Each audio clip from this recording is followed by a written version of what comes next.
Millions of California renters could soon qualify for a tax credit of up to $1,000. A new bill in the state legislature with strong bipartisan support would increase the current credit as low as $60, which has remained the same for more than 4 decades. CBS 8's Richard Allen has more on this legislation and how it can especially help single parents who are struggling to make ends meet. Well, that's right. Tonight I spoke with the state senator who's leading the charge to increase California's renter tax credit. He was actually part of the original fight back in 1979 as a student at San Diego State. This is helping the poorest of poor in our state. State Senator Steve Glazer authored SB 843, which has growing bipartisan support. It would increase California's renters tax credit from $60 to $500 for eligible single filers and from $120 to $1,000 for couples, as well as single filers with dependent children. To qualify, single renters must earn less than $43,533 for the $60 credit, and couples filing jointly must earn less than $87,066.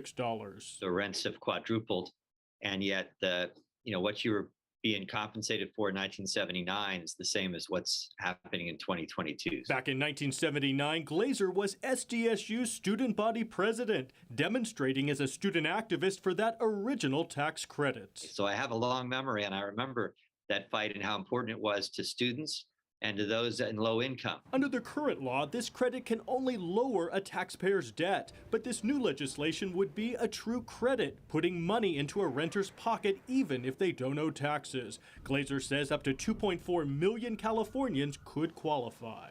It would add 700,000 more renters to the eligibility pool for the renter's tax credit at this higher level. This is a window of opportunity to move on this. Thomas Scott is Deputy Director of Policy at the California Community Action Partnership Association, a strong backer of the bill, representing 60 community action agencies throughout the state. He says it's vital for voters to voice their support now to push for this to be written into the state budget. If you rent, you need to get on the phone, call your legislators. $1,000 could go a long way for families. Rafael Bautista heads the San Diego Tenants Union. He calls this legislation a step in the right direction. We need to make sure that these families that are vulnerable are protected, and this is one way to go about it.